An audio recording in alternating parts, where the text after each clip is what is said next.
All right, Pisces, welcome to your April of 2015 horoscope. My name is Athen. Okay, so we have a transitional month, what I'm calling a transitional month here in April. We had a very transformational month back in March where we had the Uranus Pluto Square energy and the Solar Eclipse energy towards the end of March. So this month is a transition from that into a lot of beginnings, a lot of the solar eclipse energy of moving that energy forward for the next 6 months, a sort of gateway for the first half of, which you might call the first half of this year, the remainder of that. And it starts on the 4th when we have the lunar eclipse, which is a culmination time of a lot of the things that we started or thought we just started heading off into a new direction in October, where we had the last solar eclipse. And this was in your 8th house at the time.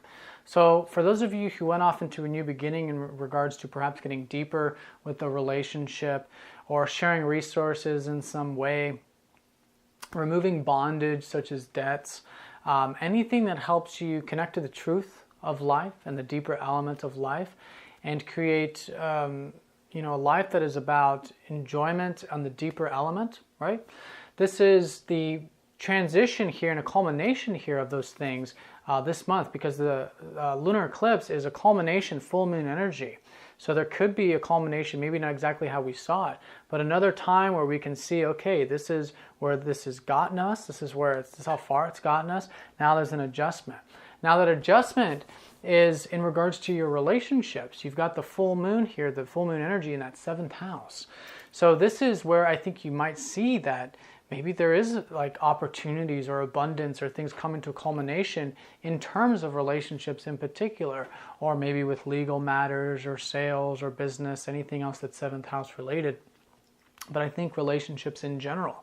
So that's a very nice energy, and again, it's going to be a sort of adjustment to your life path here, which is what this whole year is about. This whole year is meant for you guys to continue to pursue relationships. And you may not be feeling this because it's the North Node energy I'm talking about. It's not like a planet in this area, but there's opportunities, there's a flow here. It's a very spiritual flow, an undercurrent of developing relationships this year. And that's exactly what this is adjusting for you, which is really nice. So culmination and adjustment period, and we'll know exactly what this is when we reflect during this lunar eclipse, which is taking place on the 4th. Now on the 6th and 7th, we've got some more energy that we're finishing up from March. We had the fast-moving planets going over Uranus. Now we have 2 left to go. We have the Sun, who's going over Uranus on the 5th and 6th. Then we've got Mercury going over Uranus on the 7th and 8th.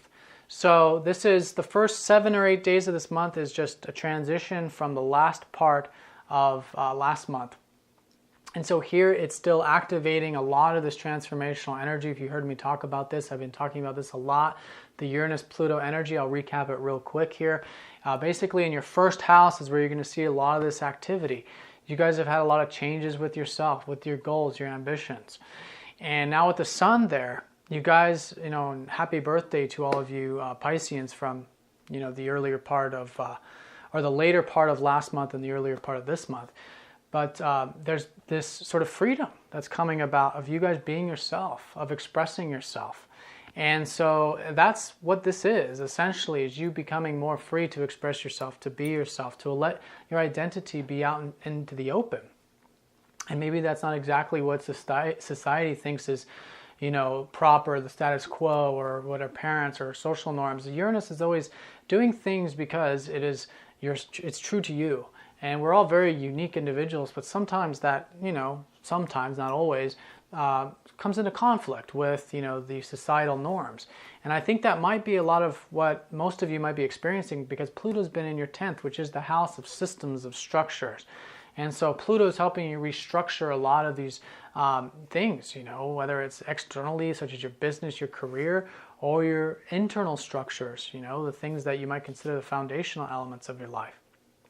But in either case, this is it. This is the last aspect between these 2 planets, and this is the second to last fast-moving planets to finally break free. Think of you feeling like we can be more of yourself, letting your light shine, expressing yourself, and then that's going to lead you into the rest of this month and beyond.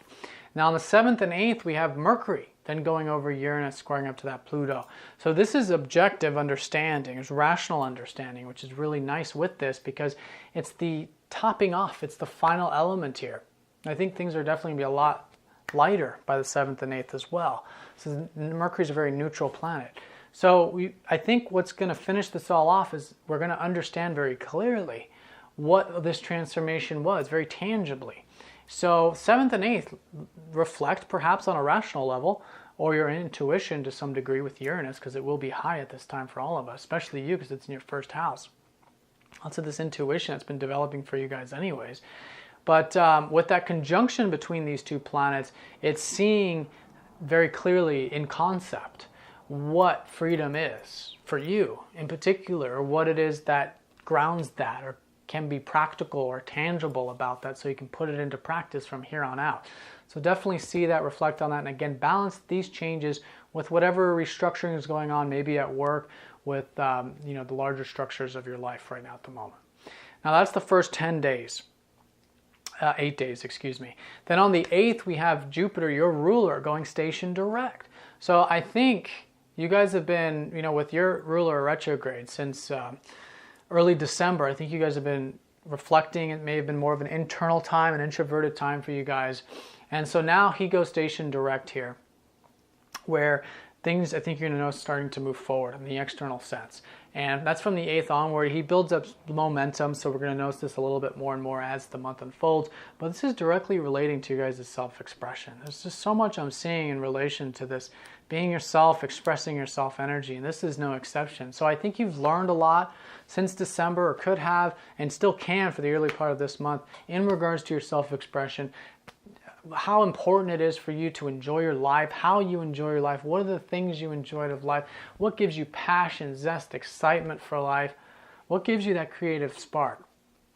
And now with Jupiter, in either case, regardless of what you've learned, is now going station direct till the first half of this month. So continuing opportunities for you in regards to creativity, in regards to your self-expression, in regards to just having fun and enjoying life. It's very beautiful to have Jupiter in the 5th house, especially when it's your ruler.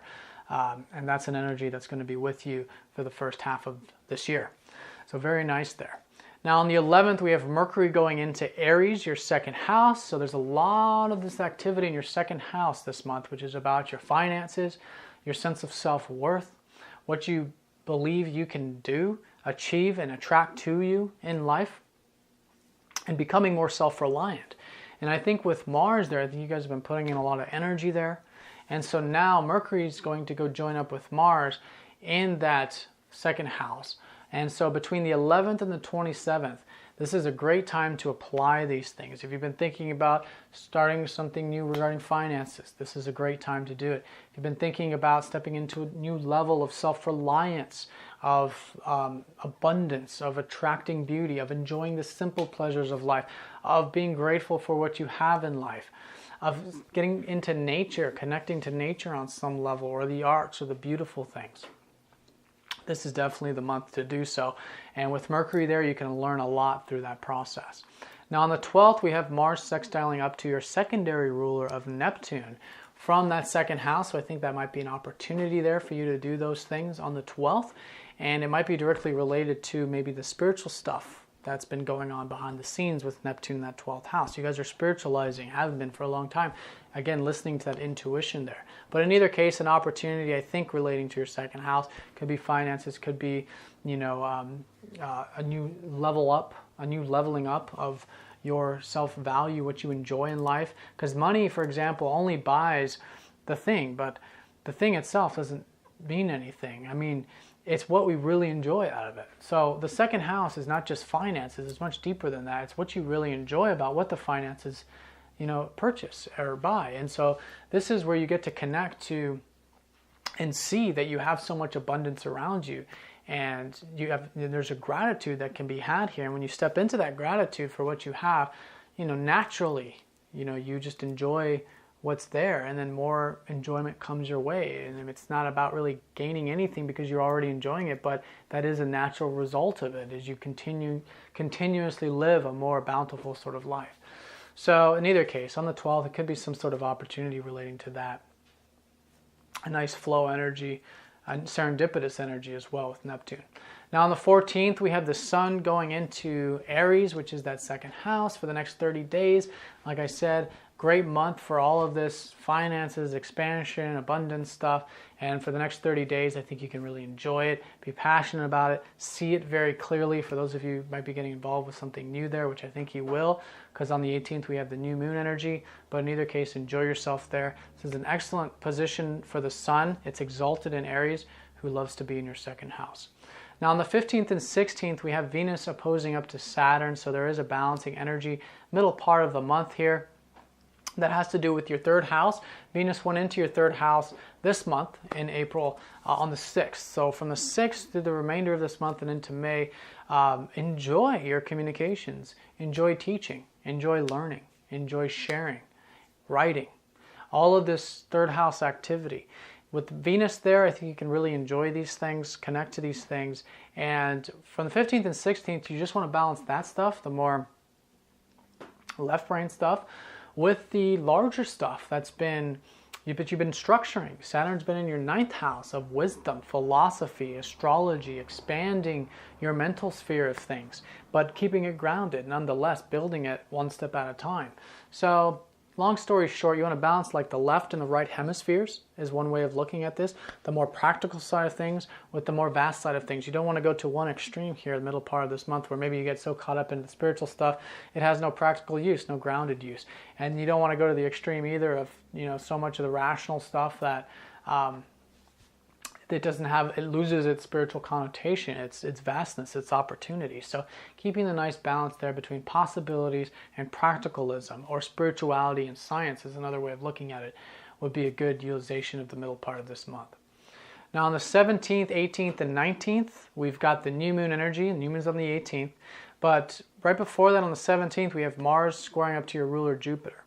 So what this is signifying is, I think, like I said, there's definitely new beginnings coming about from that second house. It's slow energy, though, and I think you might be very excited or seeing some opportunities, abundance,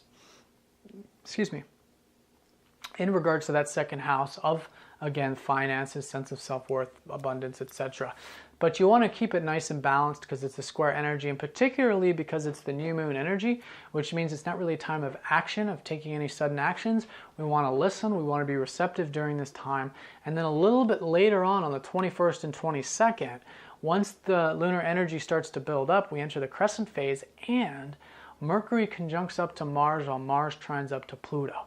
Okay, so long story short, that's a very, very positive transit for anything productive, for getting things done, for understanding things. It's just, especially coming out of the new moon energy, that can be a very good time of moving forward a lot of these things that maybe you're starting relating that second house. So wait till the 21st and 22nd, and then from that time I would say definitely start to put energy into those things. And it could be very powerful. It could be coming from career or public sector sort of stuff. It could also be, I think, maybe just the new plans that maybe you're starting, these types of things. Now on the 26th and 29th, we have some opportunities, sextiles between Venus and Uranus on the 26th, and then the Sun and Neptune on the 29th.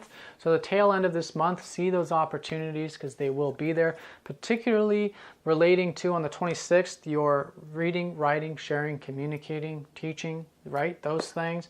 Maybe an opportunity to do some teaching or writing or sharing. So see that opportunity. You have to walk through the door to make it into a reality, but it's there. And the 29th, we have the Sun sextiling up to Neptune. So that could be an opportunity relating to the second house things. So see those opportunities, make something of them, because I think there will be something there to be enjoyed.